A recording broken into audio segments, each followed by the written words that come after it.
Biye tarata ye février kalo kile fɔlɔ san 2022 aw nisɔndiyalen bɛ kanubaga jamakulu bisimila sɔgɔmada in na foli ni waleɲuman dɔn ko di aw kelen-kelenna bɛɛ lajɛlen ma Mali kɔnɔ ani Mali kɔkan k'a fɔ aw bɛɛ lajɛlen ye ko renouveau sɔgɔmada kunnafoni kɛnɛ dayɛlɛtɔ filɛ.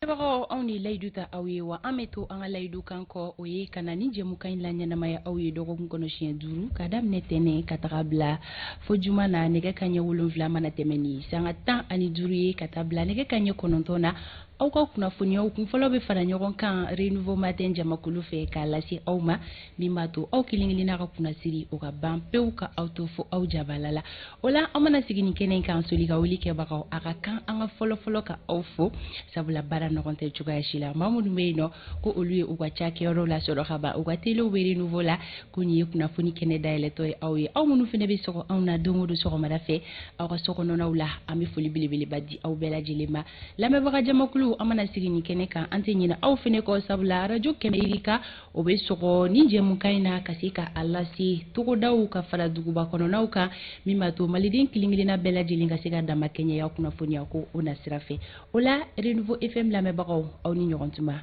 maa minnu sɔgɔlen don anw na an ka bɔlɔlɔ siraw fɛ ni o ye renouveau FM renouveau télépage ye an ka foli bɛ abonné kelen-kelenna bɛɛ lajɛlen ye kɛrɛnkɛrɛnnenya la minnu sɔgɔlen don anw na ni sanga kɔnɔna la an ma ɲinɛ radio Mamilo lamɛnbagaw kɔ ka bɔ Kibila fo ka taa se Tamani ma ko bɛɛ lajɛlen k'i bisimila bi tarata renouveau matin ale kɛnɛ kan anw ka dibila baarakɛbagaw an ka foli belebeleba bɛ u ye sabula u ye labɛnw bɛɛ lajɛlen sigi sen kan ka ban kumaso kɔnɔ yan nɔ anw maa fila bɛ yan Emmanuel Konare ka fara ne kan yanni ani Isa Kaba Sidibe ka ɲɔgɔn lasɔrɔ ka se ka kunnafoni lase aw ma bi tile journée kɔnɔna la aw kelen-kelenna si tɛ na to kunnasiri la a ye aw bisimila Amadu a bɛ cogo di baasi tɛ n bɛ Ala tanu tabarikala somɔgɔw bɛ di baasi foyi t'u la i ni soli ka wuli ka fara i yɛrɛ kan o kɛra an jɔ ani an jamu ye oui dugu ma jɛ ka ban kabi su fɛ an bɛ miiri fɛn fɔlɔ min na o ye ka wuli 3h 4h 5h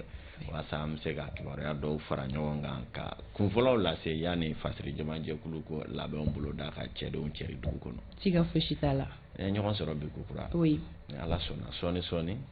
an bɛ don kow kɔnɔ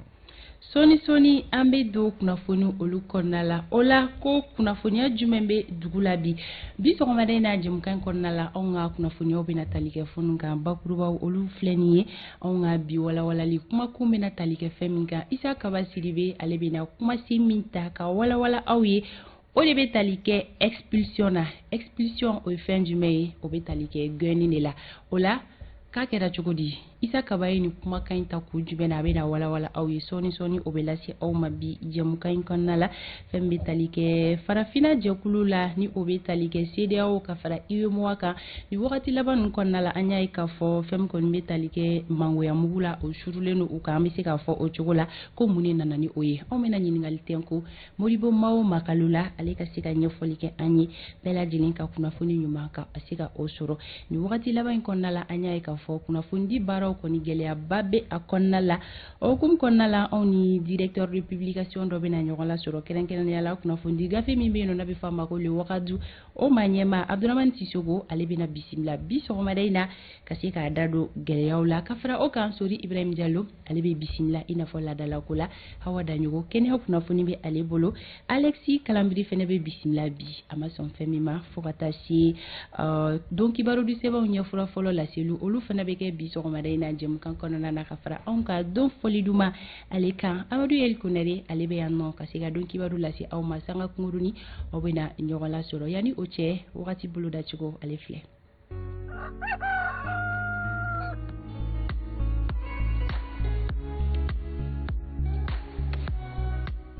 Sankolo ale bɛna jɛya Mali marabolo kelen-kelenna bɛɛ lajɛlen kɔnɔna la fo nɛnɛ fiɲɛ bɛna ci an ka marabolo bɛɛ lajɛlen kɔnɔna la bi nka a fiɲɛ fanga kow tɛ bonya kosɛbɛ fɛn min kɔni bɛ tali kɛ gɔngɔnbulon na o bɛna kɛ sababu ye ka gɛlɛya don Menakakaw olu ka yɔrɔjan filɛli la ka fara Gao kan ani Kidal fɛn min kɔni ye yɔrɔjan filɛli mun bɛ daminɛ kilomɛtiri 3 ka taga bila 7 bɔɲɔnko la Mopti marabolo kɔnɔna la ka fara Banyangra kan Douanzan Tombouctou ka taa se Taoudeni ma olu ka yɔrɔjan filɛli mun bɛ daminɛ kilomɛtiri 5 ka taga bila 8 bɔɲɔnko la ko gɛlɛya fitinin mina don o fɛnɛ na ni o bɔra la Mali fantanw fɛ yɔrɔ janfilɛli ko nasira tigɛ ko gɛlɛyaw tɛna na don a la ka sababuya kɛ gɔngɔn bulon ye o la tilegan in na tile bɔta hakɛyaw n'i y'a dan kunu ta ma ko yɛlɛmaba tɛ u ni ɲɔgɔn cɛ kayikaw tilegan in na aw ka tile bɔta hakɛya o bɛ kɛ digiri 37 ye kulikorokaw olu ta bi jɔ 35 la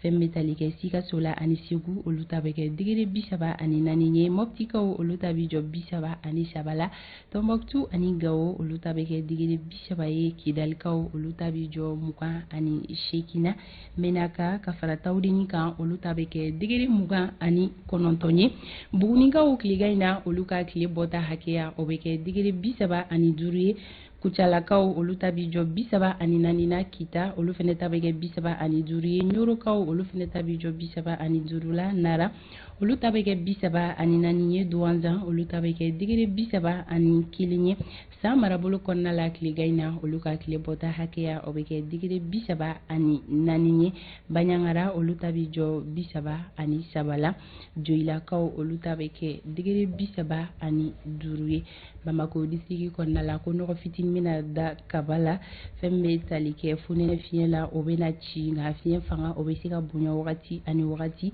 bi yɔrɔ janfilɛli bɛ daminɛ kilomɛtiri 7 ka taga bila 9 bɔɲɔnko la ko gɛlɛyaw fitinin bɛna don o la o filɛliw la bi ka sababuya kɛ gɔngɔn bulon ye tile bɔta hakɛya o bɛ kɛ digiri 35 ye Bamako n'a lamini sɔgɔmada in na kɛnɛ cira nɛgɛ kanɲɛ 6 o tɛmɛlen ni sanga 58 ye tile bɛna bi nɛgɛ kanɲɛ 18 ni o tɛmɛna ni sanga 32 ye ni wagati boloda cogo bi sɔgɔmada in na ka di aw ma ne bɛ kɛnɛ to Amadu bolo don kibaru ale wagati sera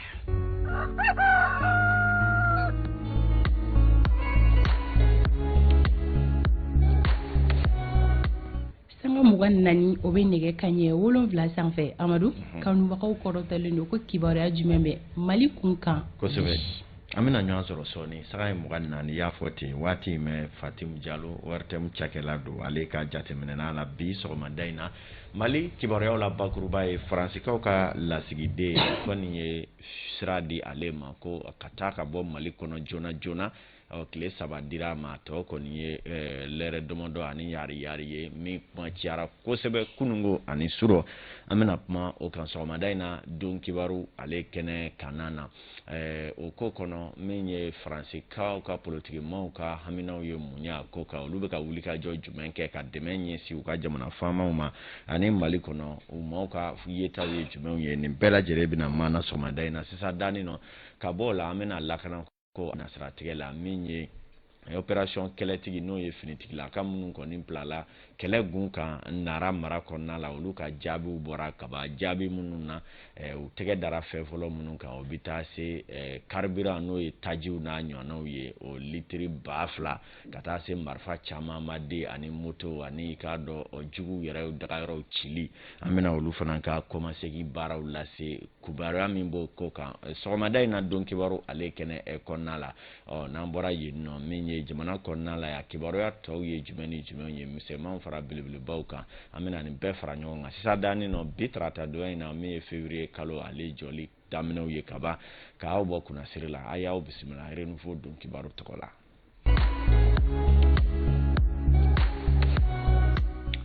an tun y'a fɔ ten kabi kunun sɔgɔma an ka jamana faamaw bɛ don ka bɔ ani ɲɔgɔn yew la daminɛna fɔlɔ ni diɲɛ kumaso wɛrɛ minnu bɛ jamana wɛrɛ n'u ka lasigidenw bɛ an ka jamana kɔnɔ walima hali n'u ka lasigidenw tɛ ani olu to ye ka se ka wele bila an ka cɛden dɔw ma kibaruyaw olu nasiratigɛ la olu maaw welela kunungo sɔgɔma an da kun sera a kumaw ma i k'a dɔn k'a fɔ a bɛɛ lajɛlen bɛ tali kɛ Mali bɛ cogoya min na bɛɛ ni hakilina don minnu ye ŋaniya ɲuman b'u la olu bɛ kibaruyaw ye cogo min na ani ŋaniya ɲuman tɛ minnu na olu bɛ kibaruya di ka taa u ka nafa fan fɛ cogoya min na o mun bɛ ni o tɛ Mali yɛrɛ kunna wala o tɛ Mali kunkɔrɔta an y'a dɔn k'a fɔ kumaw bɛna taa bɔ a kɔnɔna la nka sɔgɔmada fɛ o jɛrɛ fɔlɔ kɛra kɔfɛ an bɛ bala la midi waati k'a dɔn kibaruyaw bɔra ka bin min ye Faransikaw ka lasigiden min bɛ an ka jamana cɔ a la ni o ye Joël Meyer Mali ka minisiri min ɲɛsinnen don Mali ni jamana wɛrɛ ko ɲɛw ma jamana ɲɛmaaw ka danganiya kɔnɔ ale kɔni welela ka yɛlɛ ni a ye kuluba ka se ka taa hakili falen dɔw kɛ ni a ye jatew y'a jira k'a fɔ kumaw bolila fɛn min kan o ye Faransi jamana maraba minnu bɛ bi n'o ye Emmanuel Macron ka gouvernement jamakulu b'a la ka Mali minɛ cogo min na hakilina falew bolila o kan kosɛbɛ o dun y'a sɔrɔ min bɛ tali kɛ Mali ministre Abdoulaye Diop Jumado ale tun ye jaabili dɔw kɛ Faransi kumaso dɔw la jaabi minnu na u ye maliden bɛɛ lajɛlen ka dusuma kasaya ka ani wele da kɛ bonya ni karama ni hɔrɔnya kɔnɔ ka ɲɛsin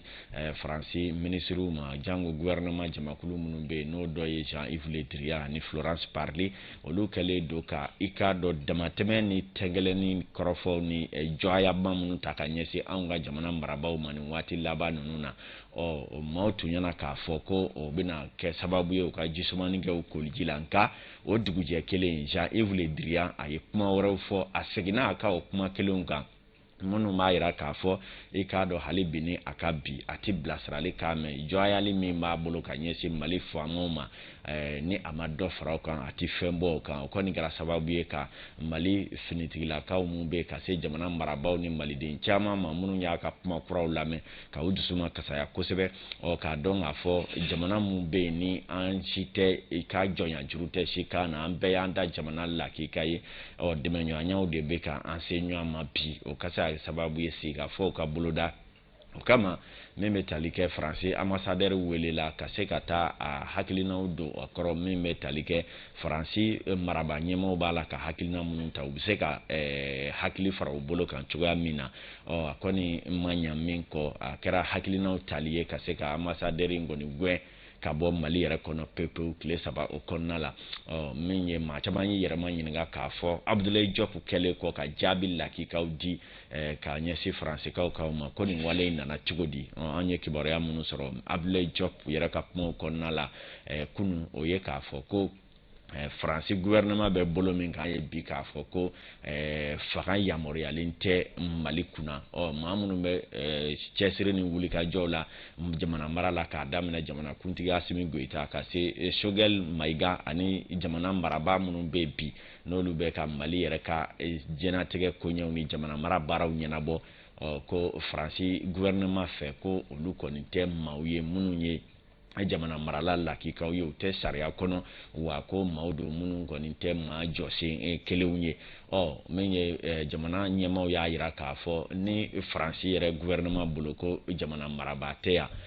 maa hakika tɛ Mali kunna bi olu ka ambassadeur lasigiden bɛ mun ɲini o jamana kan sabula jɛɲɔgɔnyaw kɔnɔna la sariyaw b'a yira k'a fɔ i ni jamana i b'i ka lasigiden bila ka taa jamana la marabaaw bɛ jamana minnu na n'u bɛ marabaaya baaraw la hakikaw kɔnɔ nka ni aw bolo Mali kɔni bɛ ho jamana ye ten marabaa lakika tɛ Mali kunna walima marabaa yɛrɛ t'a kunna minnu ni mara ka kan ko Faransi ambassadeur kɔni o na kɛ galaki kunna yan nɔ kɔni kɛra sababu ye jamana faamaw ka nin hakilina in ta ka ambassadeur in ka gɛn ka bɔ Mali kɔnɔna la hakilinaw kɔnɔna la Abdoulaye Diop ka kumaw b'a sɛbɛntiya an na k'a yira k'a fɔ u kɔni m'a fɛ Faransikaw k'a fɔ datugulen don walima Faransi ambassade yɛrɛ ka datugu ŋɛn ko o kuma tɛ kumaw kɔnɔ fɔlɔ nka min bɛ o ye ni Faransi y'a dɔn waati min na k'a fɔ jamana marabaaw bɛ Mali kɔnɔ ko an n'a bɛɛ fɔlen na wa n'an bɛ sigi k'a fɔ tɛrɛmɛ ni kumaw dayɛlɛla ka kuma ɲɔgɔnyaw kɛ ko hali bi sɔgɔmada in na Faransi lasigiden bɛ se ka segin ka na an ka jamana in kɔnɔna la ninnu kɔni ye hakilinaw ye hakilina minnu bɛ yen ni diɲɛ jateminɛbaa minnu bɛ yen n'o dɔ ye kibaruyaw ni politiki ko kumaw dɔnbagaw ye olu yɛrɛ fana ye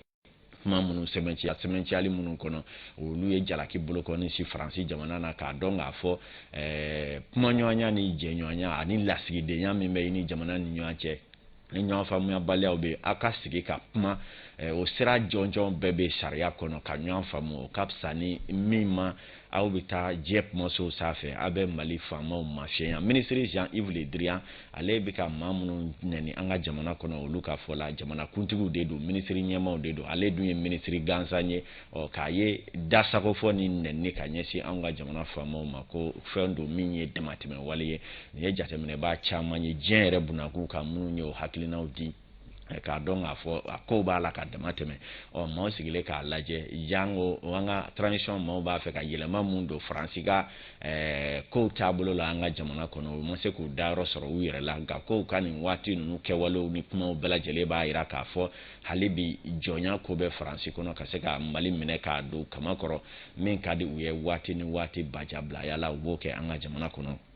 ko kɔni n sera nin cogoya in na kunungo min ye Faransikaw ka lasigiden ka gɛn ka bɔ Mali ale kɔnɔna la an na sigi k'a lajɛ Faransikaw fɛ yen u ka politikima caman bɛ hali minnu y'u ka fanga sinamatɔw ye olu kɔni min kɛra dabalibanko ye olu bɛɛ lajɛlen kɔni jɛlen don bi k'u fanga fara gouvernement français n'o ye Emmanuel Macron fanga kan hali n'u ti ji kɛ ɲɔgɔn tigɛ politiko hakilinaw la nka ko jamana ko la olu kɔni ko u b'a fɛ u bɛ Emmanuel Macron kɔ wa u b'a fɛ u ka fɛɛrɛ kɛ waasa Faransi ka kungɔrɔta ni maloya kisɛ ka ko ka bɔ Faransi la o na sira tɛ kelen la Mali kɔnɔ ya a bɛ cogo di o ɲininkaliw baaraw bɛ kɛ bi tile kɔnɔ an ka kibaradilaw fɛ nka an ye jate kun fɔlɔ mun minɛ ka ban o ye k'a fɔ Faransi ka politikimaw b'u ka jamana marabaw kɔ a ko la cogo min na anw fɛ a farafarali bi yan sabula maa caman bɛ minnu yɛrɛ ka jate la olu kɔni diminen yɛrɛ don faga marabaw kɔrɔ minnu yɛrɛ b'a fɛ ka Faransi yɛrɛ dɛmɛ an ka jamana marabaw la ka sababu kɛ politiki taabolo min bɛ anw fɛ yan ni o ye maa mun b'a fɛ bi farancɛrɔ faga ni u sɔnni tɛ ni a hakilina bɛɛ lajɛlen ta cogo ye nka wele dalen don kokura Mali den bɛɛ ka don da kelen ka bɔ da kelen waasa an ka to an ka jamana kɔ sira ɲuman bɛ se ka sɔrɔ waasa an kana kɛ jugu sago ye waati nataw kɔni na a ma tigɛ da o da la renouveau bɛ ɲinini k'a kibaruyaw kan k'a di aw ma ladiriya o kɔnɔna la an y'a fɔ ten jaabi min bɔra n'o ye sɛbɛ ye sɛbɛ bɔra kunungo nɛgɛ kanɲɛ 13 waati k'a kalan k'a fɔ nɔgɔ foyi tɛ bataki in na jamana gouvernement yɛrɛ de y'a sɛmɛntiya k'a fɔ Joël Meyer a ka gɛn ka bɔ an ka jamana kɔnɔ ko tile 3 bɛ a bolo u ye bataki min kɛ a ko kan Awa Sanogo ale bɛ ni nɛn don bataki na waasa bɛɛ lajɛlen bɛ se ka faamuyaw tɔ dafa cogo min na an k'a lajɛ. Ni dɛnɛ ye janvier kalo tile 31 san 2022 Faransi lasigiden min bɛ Mali la ni o ye Joël Meyer ye ale welela Mali ministre des affaires étrangères fɛ a ye ɲɛfɔli k'a ye gouvernement ye ŋaniya min ta ka ɲɛsin a ma ni o de ye a ka Mali dugukolo bila tile 3 kɔnɔna la Faransi lasigiden ka nin gɛnni min yɛrɛ filɛ ka bɔ Mali dugukolo kan o kun yɛrɛ bɔra Faransi ministre des affaires étrangères ka lase dɔw de la lase minnu yɛrɛ lagosi ye ka ɲɛsin Mali marabaw ma ni Mali marabaw yɛrɛ ni lase ninnu kɔn ka tila k'a yira k'a fɔ ko kumaw tɛ minnu bɛ jamana fila ka teriya sinsin nin bɛɛ kɔfɛ Mali gouvernement y'a yira k'a fɔ k'ale labɛnnen don kumaɲɔgɔnya fɛ n'a baarakɛɲɔgɔn bɛɛ lajɛlen ye hali Faransi ɲɔgɔnboya kɔnɔna la ka kɛɲɛ ni malidenw ka hakilina ye tabarikala Awa Sanogo ale ka ɲɛfɔliw tun ye nin ye an y'a fɔ ten kibaruyaw daminɛ la k'a fɔ kabi kunu sɔgɔma Mali faamaw kɔni bɛ ka basigi hakilinaw kɔni fɛɛrɛw donni na o kama kunnafoni di so minnu bɛ diɲɛ bunakun kan ni u ka lasigidenw bɛ an ka jamana kɔnɔ n'o dɔ ye TV5 Monde Afrique BBC Reuters ka se RFI France 24 ani k'a dɔn k'a fɔ AFP ani dakurunya kelen k'a fɔ kibaruya di sira fɛn o fɛn bɛ diɲɛ kɔnɔ n'u ka lasigidenw bɛ Mali kibaruyaw kumaw maana wele bilara a maaw ma kunungo ministre min ɲɛsinnen don an ka kibaruya laseliko ma n'o ye Haruna Modibo Touré ye ani ni kunnafonidila ninnu ye ɲɔgɔn ye a jirala k'a fɔ a kunba jɔnjɔn tun ye min ye ministre yɛrɛ k'a fɔ la o ye ka hakili falen kɛ ni ka tila ka weleweleda kɛ ka ɲɛsin ni kibaruya dila ninnu ma n'o ye journalistw ye waati gwɛlɛ kɔnɔ ko u ka jateminɛ kɛ o la sabula a bɛ fɔ min ma k'a dɔn kunnafonidi sariyaw kɔnɔ kunnafoniw bɛ di nka waati dɔw mana gɛlɛya ni kunnafoniw dicogo ma jateminɛ a bɛ kɛ sababu ye ka gɛlɛya tɔ kulusimugu doni sinsin ani ka tasuma a tɔ da don kuma ko hakilina ninnu bɛ tali kɛ o kɔnɔna na ko kunnafonidilaw kana kɛ sababu ye jango ni diɲɛ kumaso kibaruyadilaw ka se ka tulu kɛ gɛlɛya tasuma kan hali bi ni a ka bi an ka kibaruya ɲinina Astan Jalo ale ni Mohamed Touré olu sera ka taa kɛnɛ kan u ye kuma di a kibaruya di so dɔw ka lasigidenw ma an ka jamana kɔnɔ minnu tun b'a kɛnɛ kan mais fɔra u ye an k'u lamɛn. Bon ani ministre bɔra ka ɲɔgɔn ye sisan an minnu bɛ baara kɛ i ka dɔn k'a fɔ kunnafoni so wɛrɛw ye minnu bɛ Mali kɔ kan donc ministre y'a jira k'a fɔ an bɛ wagati min na sisan wagati min na a ka gɛlɛn Mali ma dɔɔni Mali ni jamana wɛrɛw bɛ yen u cɛ ka gɛlɛn dɔɔni nin wagati in na nka kɔni y'a ɲini an ka baara kɛ mun bɛ se k'a to Mali n'o jamana ninnu cɛla bɛ se ka ɲɛ cogo min na an ka baara kɛ an ka kunnafoni sanumanw di mɔgɔw ma an ka kunnafoni di mɔgɔw ma minnu bɛ se k'a to mun bɛ Mali la u k'o faamuya nka a y'a jira k'a fɔ kunnafonidilaw maa minnu don u bɛ se ka jamana jɔ ni a y'a k'a fɔ ko sɛbɛn bɛna di journaliste ma mun bɛ a to an minnu bɛ baara kɛ sɛbɛn kunnafonidiso ye minnu bɛ jamana kɔ kan u bɛ se k'u ka baara kɛ lafiya kɔnɔna la cogo min na. ɲɔgɔn ye fanba caman kɛra journaliste minnu bɛ jamana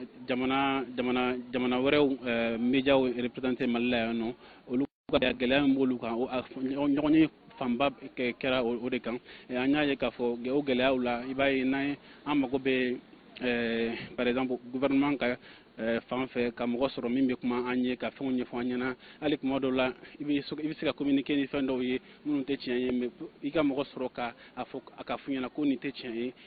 o ka gɛlɛn kojugu u ka gɛlɛn gɛlɛya dɔ wɛrɛ fana ye min ye ni ɲɔgɔn ye ba minnu bɛ kɛ Mali la yan nɔ yanni i ka accréditation sɔrɔ yamaruya sɔrɔ k'a fɔ k'i b'o olu couverture kɛ o fana ka gɛlɛn kojugu o ye gɛlɛya dɔ ye hali an yɛrɛ minnu fana bɛ yen nɔ ni an mago tɛ accréditation na an ye maliyɛnw ye mais an bɛ baara kɛ jamana wɛrɛ médiaw ye